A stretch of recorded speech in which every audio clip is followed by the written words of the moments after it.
வணக்க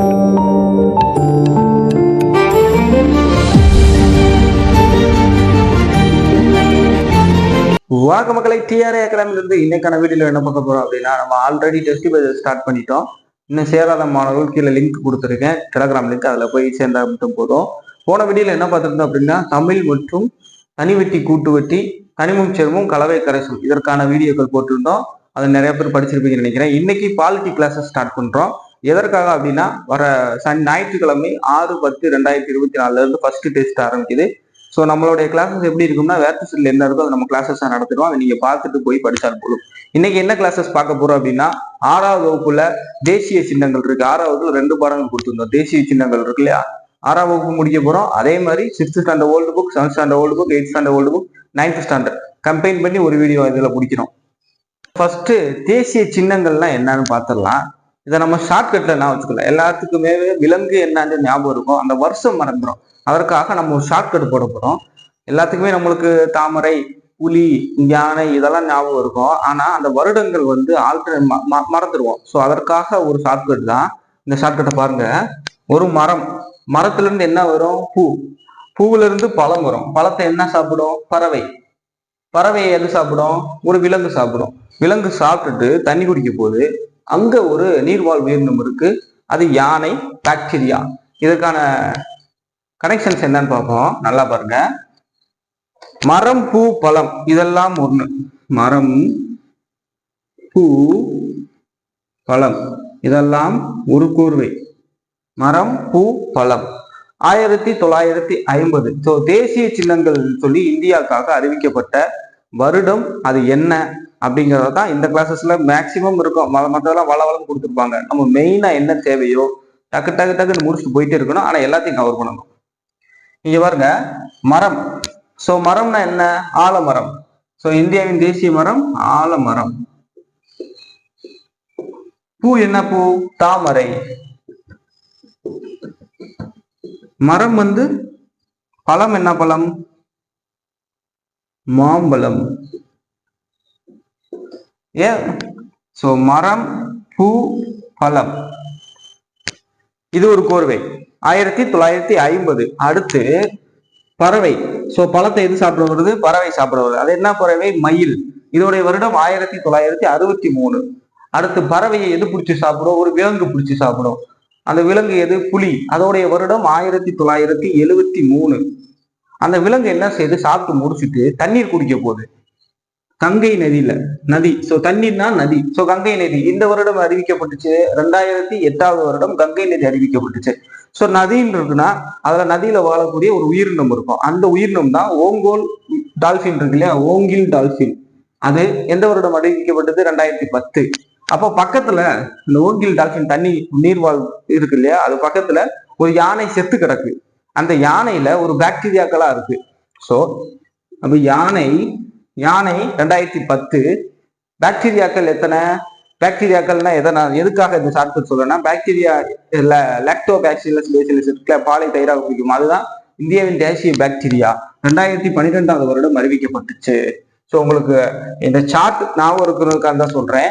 வருடங்கள் வரிசை ஆர்டரா ஞாபகம் வச்சுக்கணும்னா, ஃபர்ஸ்ட் மரம், பூ, பழம்.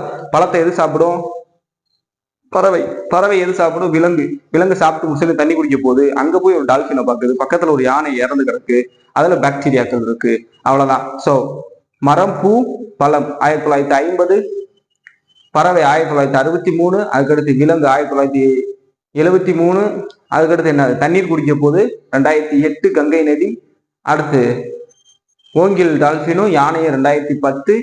பேசிலஸ் பாக்டீரியா இருக்குல்ல, அது 2012. அவ்வளவுதான். ஸோ உங்களுக்கு புரிஞ்சிருக்கு எனக்கு இந்த சார்ட். உங்களுக்கு அந்த வருடங்கள்லாம் மறக்க கூடாதுன்னா இந்த நம்ம ஒரு ஷார்ட்கட் போடுறோம். ஓகே. அடுத்து இந்திய தேசிய கொடினா அது எப்போ வந்துச்சு, அதுல என்னென்ன எலிமெண்ட்ஸ் எல்லாம் இருக்குன்னு பார்க்கலாம். இந்திய தேசிய கொடிய இந்திய அரசியலமைப்பு சட்டம் ஏற்றுக்கொள்ளப்பட்ட ஆண்டு 1947 ஜூலை மாதம் 22ஆம் தேதி. இந்திய தேசிய கொடி மொத்தம் 3 கலர் நம்மளுக்கு தெரியும். காவி, வெண்மை, பச்சை. Orange, white and green. அந்த காவி நிறத்திற்கு என்ன அர்த்தம் அப்படின்னா, தைரியம், தியாகம். சோ காவி நிறம் தைரியத்தையும் தியாகத்தையும், பச்சை நிறம் செழுமையும் வளத்தையும், நம்ம நாட்டுல எவ்வளவு செழுமையாக இருக்கு, வளமாக இருக்கு அப்படின்னு சொல்லுது. வெண்மை நிறம் நேர்மையையும் அமைதியையும் சொல்லுது. சோ காவி வந்து தைரியம் தியாகம், வெண்மை நேர்மை அமைதி, பச்சை பலம் செழுமை. சோ இதோடைய நீளம் அகலம் எவ்வளவு அப்படின்னா 3:2. இந்த தேசிய கொடி இருக்கு இல்லையா, அது எந்த அகலத்துல இருக்கு அப்படின்னா 3:2 அப்படின்னு சொல்ற அந்த அகலத்துலதான் இருக்கும். இதை முதலில் வடிவமைத்தவர் யார் அப்படின்னா ஆந்திராவை சேர்ந்த பிங்காலி வெங்கையா. சோ பிங்காலி வெங்கையா அவர் தான் இந்திய தேசிய கொடியை வடிவமைத்தார். இந்திய தேசிய கொடியின், அதாவது விடுதலை இந்தியாவின் முதல் இந்திய தேசிய கொடி எங்கு நெய்யப்பட்டது அப்படின்னு சொல்லி ப்ரீவியஸ் இயர் கொஸ்டின். குடியாத்தம், இது எங்க இருக்கு அப்படின்னா வேலூர் மாவட்டம், வேலூர் தமிழ்நாட்டுல இருக்கு இல்லையா, வேலூர்ல குடியாத்தம் அப்படின்னு சொல்லக்கூடிய ஒரு ஊர்ல தான் இந்திய தேசிய கொடி முதல் நெய்யப்பட்டது. அப்ப அந்த தேசிய கொடி நம்ம ஏத்தணும். அந்த ஃபர்ஸ்ட் நெய்யப்பட்ட இப்ப அந்த தேசிய கொடி இப்ப எங்க இருக்கு அப்படின்னா சென்னையில புனித ஜார்ஜ் கோட்டை அப்படின்னு சொல்லக்கூடிய மியூசியத்துல இருக்கு. சோ 3 நீளம் 3 கலர், அதுக்கு என்ன டெஃபினிஷன்ஸ், எப்ப நெய்யப்பட்டது, யார் இதை உருவாக்குனது, இப்ப அந்த ஃபர்ஸ்ட் நெஞ்சோம் இல்லையா அந்த கொடி இப்ப எங்க இருக்கு. சரி, இப்ப இந்தியாவோட தேசிய கொடி நடுவுல ஒரு இது இருக்கும், ஒரு சக்கரம், அசோக சக்கரம். அதுல எத்தனை ஆரங்கள் இருக்கும் அப்படின்னா 24 ஆரங்கள். அதோடைய கலர் ரொம்ப முக்கியம், கருநீலம். நல்லா ஞாபகத்தை வச்சுக்கோங்க, கருநீலம். சோ கருநீலம் தான் ஆரத்தில் இருக்கக்கூடிய கலர். மொத்தம் 24 ஆரங்கள் அந்த சக்கரத்துல இருக்கக்கூடியது. அடுத்து தேசிய கொடியை பத்தி பாக்குறப்பே கொடிகாத்த குமரனை பார்த்துருந்தோம். ஏன்னா பாக்ஸ்ல கொடுத்துருக்காங்க, கண்டிப்பா பாக்ஸ்ல கொடுக்கிறதெல்லாம் தெளிவா படிச்சிருங்க. கொடிகாத்த குமரன் அவர் யாரு அப்படின்னா இந்திய தேசிய கொடியை கையில் ஏந்தி கொண்டே இறந்ததனால் அவர் கொடிகாத்த குமரன் என்று சொல்லப்படுகிறார். இவர் வந்து ஈரோடு மாவட்டம் சென்னி மலையில பிறகுறாரு. 1932 காந்தியடிகள் வந்து ஒரு போராட்டத்தினால கைது செய்யப்படுகிறார். அப்ப நாடு தழுவிய போராட்டம் நடைபெறுது. அப்ப இவர் கொடியை ஏற்றி கொண்டு போயிட்டு இருக்கார். அப்ப காவலர்கள் இவர்களை அடிச்சு தாக்கிட்டு இறக்க போற தருவாயில கூட கொடி தன் மண்ணில விழுந்துடக்கூடாது, தன்னுடைய கொடி மண்ணில விழுந்துடக்கூடாதுன்னு சொல்லி கொடியை பிடித்தவரை இருந்ததனால் இவர் கொடிகாத்த குமரன் என்று அழைக்கப்படுகிறார். இவருக்காக இந்திய அரசு அஞ்சல் தலை வெளியிட்டு சிறப்பித்துள்ளது. சோ இந்திய அரசு அஞ்சல் தலை வெளியிட்டு சிறப்பித்துள்ளது. சோ தேசிய கொடியை பத்தி கம்ப்ளீட்டா பார்த்துருக்கோம். தேசிய இலச்சினை அப்படின்னா நம்ம ஒரு கவர்மெண்டோட சிம்பிள்ல பாத்தீங்கன்னா ஒரு சிங்கம், 4 முகம் கொண்ட சிங்கம் இருக்கும் இல்லையா, அதுதான். அது எங்கிருந்து எடுக்கப்பட்டது அப்படின்னா சாரநாத், அசோக தூண், அவருடைய சாரநாத் அப்படின்னு சொல்லக்கூடிய அந்த தூண்ல இருந்து எடுக்கப்பட்டதுதான் இந்த தேசிய இலச்சினை. இது எப்போது ஏற்றுக்கொள்ளப்பட்டது இந்திய அரசாங்கத்தினால் அப்படின்னா ஜனவரி மாதம் 26ஆம் தேதி 1950ஆம் வருடம். சோ தேசிய இலச்சினை எந்த வருடம் ஏற்றுக்கொள்ளப்பட்டுச்சு அப்படின்னா 1950 ஜனவரி 26ஆம் தேதி. அதுல என்ன எழுதியிருக்கோம், அந்த தேசிய இலச்சினை 2 பகுதிகளை பிரிக்கலாம், மேல் பகுதி கீழ்ப்பகுதி. மேல் பகுதியில அந்த 4 முகம் கொண்ட சிங்கம் இருக்கும், கீழ்ப்பகுதியில காளை, குதிரை, யானை, இந்த 3 விலங்குகள் இருக்கும். இது எதெல்லாம் ரெப்ரசென்ட் பண்ணுது அப்படிங்கிறத பார்க்கலாம். ஃபர்ஸ்ட் அதுல ஒரு வாசகம் இருக்கும், சத்தியமாவே ஜெயந்தே அப்படின்னா தமிழ்ல வாய்மையே வெல்லும், அந்த வாசகம் இருக்கும். அதுல 3 விலங்குகள் சொன்னேன், யானை வந்து ஆற்றலையும், குதிரை வேகத்திற்காகவும், காளை வந்து கடின உழைப்பு, இதெல்லாம் ரெப்ரசென்ட் பண்ற மாதிரி கீழே அந்த 3 விலங்குகள் இருக்கும். நீங்க நல்லா போய் பாத்தீங்கன்னா தெரியும். 4 முகம் சிங்கம் மேல இருக்கும் மேல் பகுதியில. ஆனா நம்மளுக்கு தெரியுது 3 முகம் தான் இருக்கும், இந்த side left right centre, back side எப்பயுமே தெரியாத மாதிரி இருக்கும். ஸோ 4 முக சிங்கம். ஸோ தேசிய இலச்சினை அப்படிங்கிறது எங்கிருந்து எடுக்கப்பட்டது, அசோகருடைய சாரநாத் தூண்ல இருந்து எடுக்கப்பட்டுச்சு. எப்ப ஏற்றுக்கொள்ளப்பட்டுச்சு, ஜனவரி மாதம் 26ஆம் தேதி 1950ஆவது வருடம். சரி, இப்ப இந்த இது எங்க இருக்கு அப்படின்னா சாரநாத்ல இருக்கக்கூடிய ஒரு அருங்காட்சியகத்துல இது பாதுகாக்கப்படுகிறது. சோ தேசிய இலச்சினையை பத்தி உங்களுக்கு தெரிஞ்சிருக்கும். அடுத்து தேசிய கீதத்தை இயற்றியவர் யார் அப்படின்னா ஈஸியா நீங்க எல்லாத்துக்குமே தெரியும், ஸ்கூல்ல இருந்து படிச்சு வந்தோம், ரவீந்திரநாத் தாகூர். எந்த வருடம் ஏற்றுக்கொள்ளப்பட்டது அப்படின்னா இது ஒன்னா நான் வச்சுக்கலாம், தேசிய கீதத்தையும் தேசிய பாடலையும் ரெண்டுமே ஒரே நாள்ல ஏற்றுக்கொள்ளப்பட்டிருக்கும். ஜனவரி 24, 1950. அது இலச்சினை வந்து 1950 அதே வருடம், ஆனா 26ஆம் தேதி, இது 24.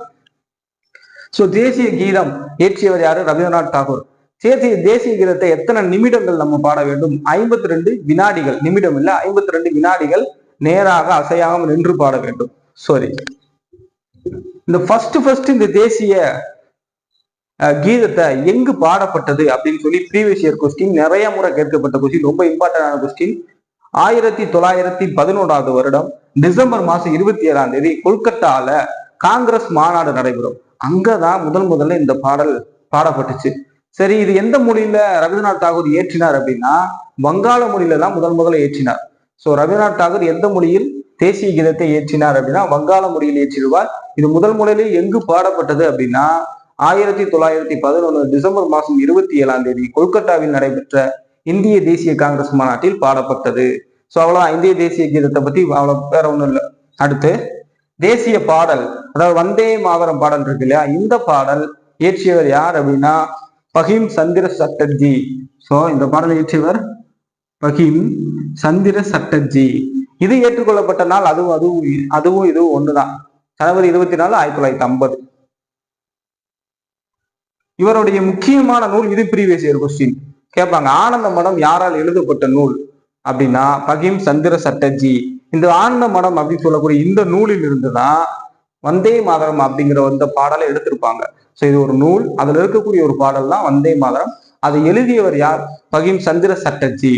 அவ்வளவுதான், வந்தே மாதரம் பாடல் தேசிய பாடல் முடிஞ்சு. அடுத்து தேசிய உறுதிமொழி. நம்ம எல்லாம் ஸ்கூல்ல எடுக்கிறோம், எல்லாத்தையுமே ஸ்கூல் காலேஜஸ் எல்லாம் படிக்கிறப்ப எடுக்க முடியாது. தேசிய உறுதிமொழி அதை எழுதியவர் யார் அப்படின்னா பிதிமாரி வெங்கட சுப்பராவ். ஸோ பிதிமாரி பிரமாதி வெங்கட சுப்பாராவ், பிரமாதி வெங்கட சுப்பாராவ். இவர் தான் இந்திய தேசியத்துடைய உறுதிமொழியை எழுதினார். எந்த மொழியில்? தெலுங்கு. சோ தெலுங்கு மொழியில எழுதியிருப்பார், ஏன்னா இவர் தெலுங்குக்காரர். சோ யாரு உறுதிமொழி எழுதியவர்? பிதிமாரி வெங்கட சுப்பாராவ். எந்த மொழி? தெலுங்கு. அவருடைய இந்திய நாணயங்கள், ரூபாய் நோட்டுகள் எல்லாம் பாத்தீங்கன்னா இந்த ஒரு சிம்பிள் இருக்கும். இந்த சிம்பிளை உருவாக்கியவர் யார் அப்படின்னா தமிழ்நாட்டை சேர்ந்த டி உதயகுமார். இவர் 2010 வருடம் உருவாக்கியிருப்பார். ஸோ இந்த சிம்பிளை உருவாக்கியது யார் அப்படின்னா நாணயத்தில் இருக்கக்கூடிய இந்த சிம்பிளை உருவாக்கினவர் டி உதயகுமார். இவர் தமிழ்நாட்டை சேர்ந்தவர்.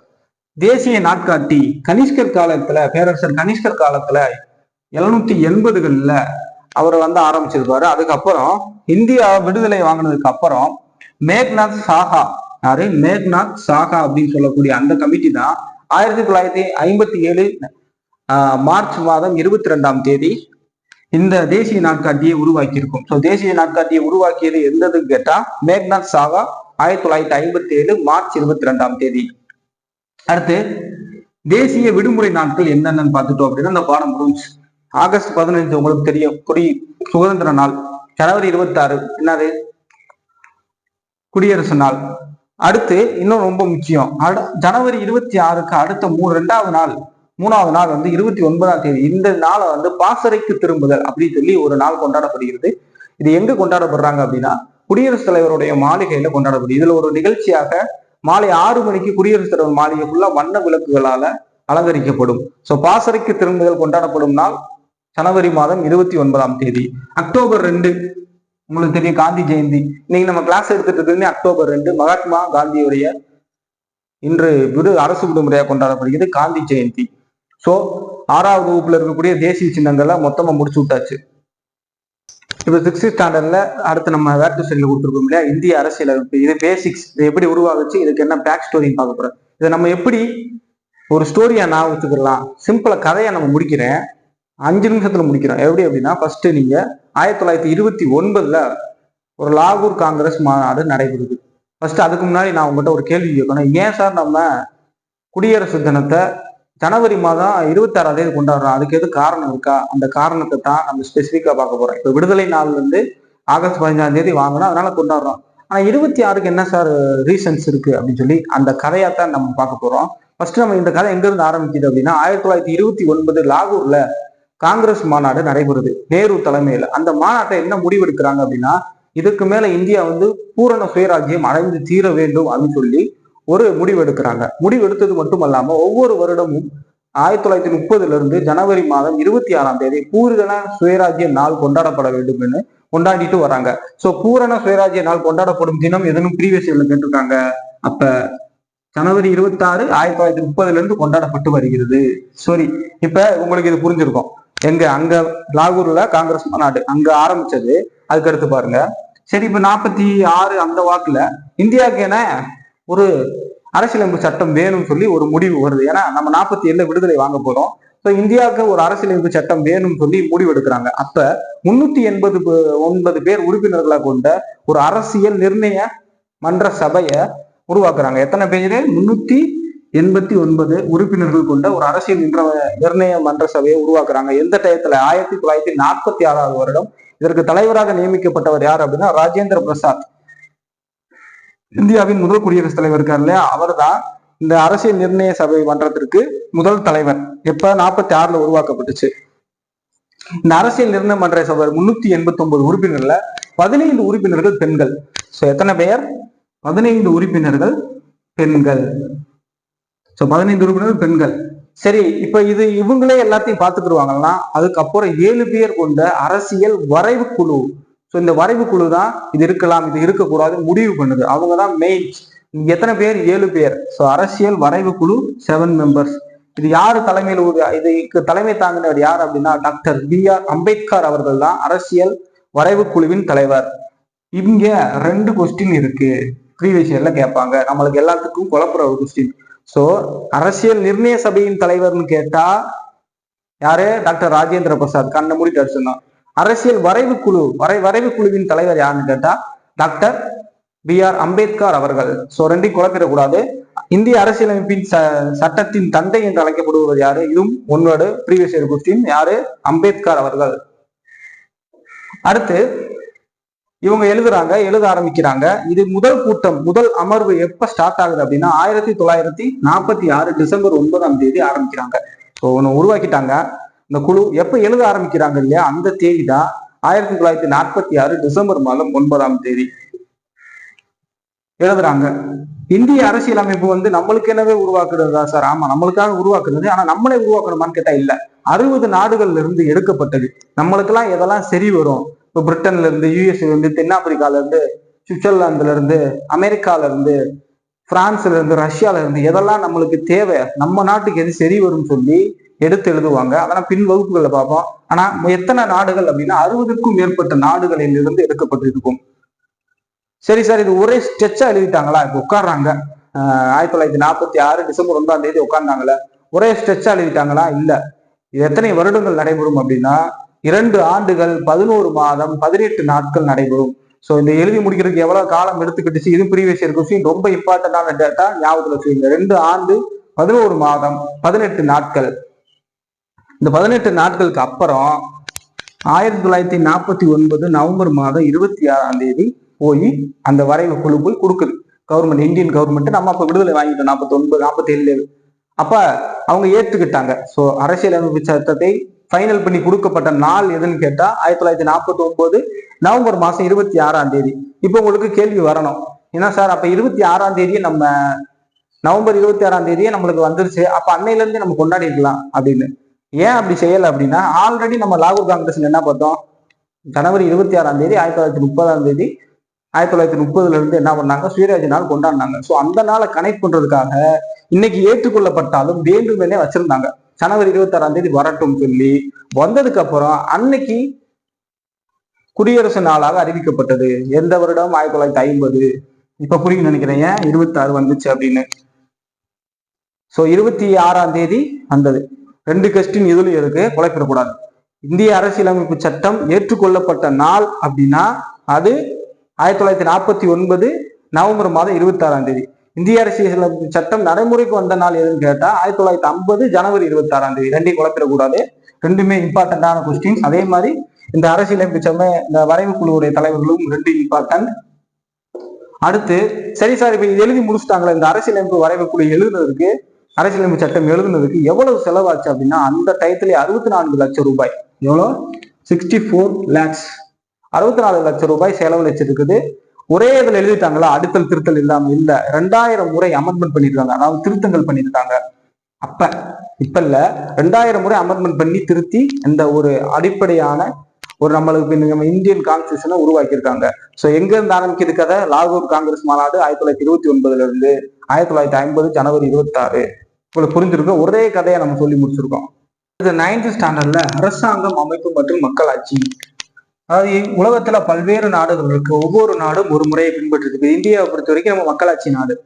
ஆனா ஒவ்வொரு நாட்டுக்கு ஒவ்வொரு இருக்கு. அது என்னென்ன வகைகள் பார்க்கலாம். இதுல அவ்வளவுதான் கொடுத்துருப்போம் பேசிக்கா. அது உயர்குடியாட்சி முதல் வகை. இதை பின்பற்றுது. அதாவது உயர்குடியாட்சினா ஒரு சிலர் மட்டும்தான் அந்த அரசாங்கத்தில் பங்கு பெற முடியும். அவங்கள்ட்ட எல்லா அதிகாரமும் இருக்கும். எடுத்துக்காட்டு இங்கிலாந்து. அடுத்து முடியாட்சி. முடியாட்சி அப்படின்னா மன்னர் ஆட்சி. பழைய காலங்கள்ல நம்ம சோழர்கள், பாண்டியர்கள், இவங்க குப்தர்கள், முகலாயர்கள் இவங்களாம் ஆளப்பட்டோம்ல, இந்த மாதிரி மன்னர்களால் ஆளப்படுவது ஓமன், கத்தார், இதெல்லாம் முடியாட்சிக்கு எடுத்துக்காட்டு. தனிநபர் ஆட்சி அப்படின்னா ஒரே ஒருத்தர் தான் இருப்பாரு. இப்ப கத்தார்ல பாத்தீங்கன்னா அவங்க ஒரே ஒரு பாய், ஒரு ஷேக் அவர் தான் இருப்பாரு. அவர் மட்டும் தான் அங்க முடிவு எடுப்பார். அவர் தான் அரசாங்கத்தை நடத்துவார். எல்லாமே ஒருவர் கையில் இருந்தால் அது தனிநபர் ஆட்சி, கத்தார். அடுத்து சிறு குழு ஆட்சி அப்படின்னா ஒரு சின்ன குழு, 5ல இருந்து 6 இந்த மாதிரி சின்ன நம்பர்கள் இருக்காங்களா, கொஞ்சமா இருக்கக்கூடிய அந்த குழு தான் மொத்த அரசாங்கத்தையும் கட்டுப்படுத்தும். அது சீனா. அடுத்து மத குருமார்கள், அதாவது ஒரு மதத்தை வைத்து ஆட்சி செய்யக்கூடிய நாடு எது அப்படின்னா வாடிகன். சோ 5 வகை பார்த்திருக்கோம். அடுத்து மக்களாட்சி. மக்களாட்சி அப்படின்னா இந்தியாவில் மக்களாட்சி இதுக்கான டெபினிஷன் என்ன அப்படின்னா, யாரு மக்களால் நம்ம தான் இருக்கிறதுலே உயர்ந்த குடியாக இருப்போம். அதாவது நம்ம தான் யார் நம்மளை ஆளப்பட வேண்டும் அப்படின்னு சொல்லி நம்ம தான் முடிவெடுப்போம். நம்ம என்ன பண்ணுவோம், யாரு நம்மளை ஆளணும் அப்படின்னு சொல்லி பிரதிநிதிகளை தாங்களே தேர்ந்தெடுக்க உயர் அதிகாரம் கொண்ட மக்கள் தான் மக்களாட்சி முறை. குடியரசு அப்படின்னாலும் அதுதான். குடியரசுக்கான ஒரு முக்கிய 2 வேர்ட்ஸ் பார்க்க போறோம். குடியரசு அப்படின்னா ரிபப்ளிக். இந்த வார்த்தை எதிலிருந்து வந்தது அப்படின்னா லத்தீன் மொழியிலிருந்து வந்தது. குடியரசு என்ற வார்த்தை லத்தீன் மொழியிலிருந்து வந்தது. ரெஸ் பப்ளிகா, ரெஸ் பப்ளிகா என்ற வார்த்தையிலிருந்து லத்தீன் மொழியிலிருந்து வந்தது. இதுக்கு அர்த்தம் என்னதுன்னா பொது விவகாரம். இதுக்கு அர்த்தம் பொது விவகாரம். அடுத்து மக்களாட்சி அப்படின்னா டெமோக்ரசி. இது 2ஆ பிரிச்சிருக்காங்க. இது ரொம்ப ரொம்ப இம்பார்ட்டன்டான கொஸ்டின். ப்ரீவியஸ் இயர்ல நிறைய முறை கேட்கப்பட்ட கொஸ்டின். டெமாஸ் கிரைட்டீரியா 2ஆ பிரிக்கலாம். டெமாஸ் என்றால் மக்கள், கிரைட்டீரியா அப்படின்னா அதிகாரம். ஸோ டெமோக்ரசி, மக்களாட்சி எந்த மொழியிலிருந்து வந்தது அப்படின்னா கிரேக்கம். அதே குடியரசு எந்த மொழியிலிருந்து வந்தது அப்படின்னா அது லத்தீன் மொழி. மக்களாட்சி கிரேக்கம். அதற்கு அர்த்தம் பொது விவகாரம். இதற்கு மக்கள் அதிகாரம். 2ஆ பிரிக்கலாம். அடுத்து மக்களாட்சியே 2ஆ பிரிக்கலாம். நேரடி மக்களாட்சி, மறைமுக மக்களாட்சி. நேரடி மக்களாட்சி அப்படின்னா மக்கள் தான் அங்க இருக்கக்கூடிய எல்லா பவரும், சட்டம் திருத்தம் கொண்டு வருது, எந்த இதை கொண்டு வரலாம், எந்த இதை நீக்கலாம் அப்படின்னு சொல்லி அனைத்து விஷயங்களிலும் முடிவெடுக்கிறது மக்கள். இது எந்த நாட்டுல செயல்முறையில் இருக்குன்னா சுவிட்சர்லாந்துல இப்ப வரைக்குமே இதுதான் செயல்முறையில இருக்கு. அடுத்து மறைமுக மக்களாட்சி அப்படின்னா அதற்கு எடுத்துக்காட்டு இந்தியா, இங்கிலாந்து, இலங்கை, இதெல்லாம் மறைமுக மக்களாட்சி. இது என்ன மறைமுக மக்களாட்சினா மக்களே நேரடியாக பங்கு பெறாமல் மக்கள் ஒருவரை பிரதிநிதியாக எடுத்து அவங்க நம்ம ஓட்டு போட்டு ஜெயிக்க வைப்போம் இல்லையா, இது மறைமுக மக்களாட்சி. ஸோ மக்களாட்சியில 2 இருக்கு, நேரடி, மறைமுக மக்களாட்சி. அடுத்து ரொம்ப இம்பார்ட்டன்டான ஒரு உன்னோட என்னது அப்படின்னா, நம்ம நாடாளுமன்றம் கட்டிடம் இருக்கு இல்லையா, இந்தியாவில் இருக்கக்கூடிய நாடாளுமன்ற கட்டிடத்தை யாரு கட்டுனதுன்னு கேட்பாங்க. எட்வின் லூட்டியனஸ் மற்றும் ஹர்பர் பேக்கர். எட்வின் லூட்டியனஸ் மற்றும் ஹர்பர் பேக்கர் இவங்க 2 பேரும் யாரு, இங்கிலாந்தை சேர்ந்த கட்டிட வல்லுநர்கள். இவங்க 2 பேரும் 1921 ஆரம்பிச்சு 1927 வருடம் கட்டி முடிப்பாங்க. எதை நம்ம இப்ப யூஸ் பண்ணிட்டு இருக்கிறது மாறிடுச்சு. அதுக்கு முன்னாடி இருந்த நாடாளுமன்ற கட்டிடத்தை கட்டினவர்கள் இவர்கள் தான். யாரு, ஹெர்பர் மற்றும் லுட்டினியஸ், 2 பேரும் இங்கிலாந்தை சேர்ந்தவர்கள். அடுத்து இந்தியாவில் நடைபெற்ற சுதந்திரத்திற்கு அப்புறம் நடைபெற்ற ரொம்ப இம்பார்ட்டன்டான ஒரு உண்மை.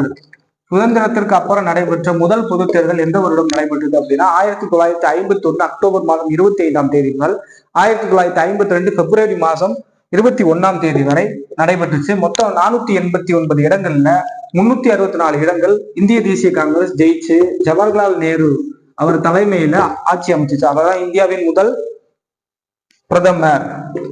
சோ சுதந்திரத்திற்கு பின்னாடி போறோம்னா நீங்க சுதந்திரத்துக்கு பின்னாடி பொது தேர்தல் அப்படின்னா இது கொஸ்டின்ல கேட்டா முதலில் இந்தியாவில் நடைபெற்ற பொது தேர்தல் அப்படின்னா பிரிட்டிஷார் ஆட்சி காலத்துல 1920 ஒரு பொது தேர்தல் நடைபெறும். அதுதான் முதலில் இந்தியாவில் நடைபெற்ற பொது தேர்தல் 1920. சுதந்திரத்திற்கு அப்புறம்னா 1951 1952 புரிஞ்சிருக்குன்னு நினைக்கிறேன். அதே மாதிரி அரசியல் நம்ம இந்தியாவில் இருக்கக்கூடிய நாடாளுமன்றத்தை 2 வகை பிரிக்கலாம். லோக்சபா, இன்னொரு ராஜ்யசபா. சரி, அது 2ஆ பிரிக்கலாம். அதெல்லாம் அடுத்த வகுப்புகள்ல பார்க்க போறோம். அதே மாதிரி அடுத்து 9th ஸ்டாண்டர்ட்ல இன்னொன்று இருக்கு, அரசாங்கங்களின் வகைகள் சொல்லி ஒண்ணு இருக்கு. அதுல அது ஒண்ணுமே இல்லை. அதைத்தான் நம்ம வேணாம்னு சொல்லி பாக்குறோம். மொத்தத்துக்கே 4 தான் இருக்கு. ஒற்றை அரசாங்கம், இரட்டை அரசாங்கம்னா என்ன? அரசாங்கங்கள்ல 2 இருக்கு. மக்களாட்சியில 2ஆ பிரிப்பான். ஒண்ணு அதிபர் மூலம் ஆளப்படக்கூடியது, இன்னொரு நாடாளுமன்றம் மூலம் ஆளப்படக்கூடியது. அதிபர் மூலம் ஆளப்படக்கூடியதுல எல்லாமே அதிபர் கிட்டதான் இருக்கும். அவர் தான் பிரதமர், அவர் தான் குடியரசுத் தலைவர், எல்லாமே அவர் தான். எடுத்துக்காட்டு இலங்கை. இதுவே நாடாளுமன்றம் மூலம் ஆளக்கூடியதுல பிரதமர் ஒருத்தர் இருப்பார், குடியரசுத் தலைவர் இருப்பார். அவ்வளவுதான். இதைத்தான் அடுத்த பாடத்துல இருக்கும். அதை நீங்க வாசிச்சு விட்டாலே போதும். மேக்சிமம் 6th இருக்கு. 6th மற்றும் 9th ஸ்டாண்டர்ட் இருக்க எல்லாத்தையும் நம்ம கவர் பண்ணிட்டோம். தேசிய சின்னங்கள்னா என்ன, அதுக்கடுத்து இருக்கக்கூடிய பாடங்கள் பார்த்தோம் 6th ஸ்டாண்டர்ட். அதே மாதிரி இந்திய அரசாங்க அமைப்புகளின் மக்களாட்சினா என்னன்னு பார்த்துருக்கோம். 6th to 9th கம்ப்ளீட்டா முடிச்சுட்டோம்.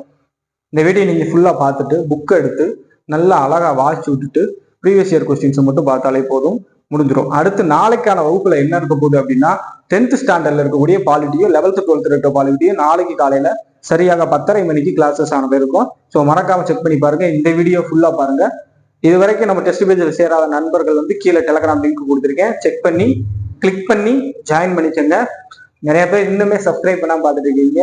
நம்ம எடுக்கக்கூடிய எஃபெக்ட்டுக்கு நீங்க கொடுக்குற ஒரு சப்போர்ட் என்ன அப்படின்னா சப்ஸ்கிரைப் பண்ணி வீடியோவை முழுமையாக பார்த்து டிஎன்பிசி படிக்கக்கூடிய உங்க நண்பர்களுக்கு ஷேர் பண்ணுங்க. அடுத்த ஒரு வீடியோல சந்திப்போம். அது வரைக்கும் நன்றி, வணக்கம்.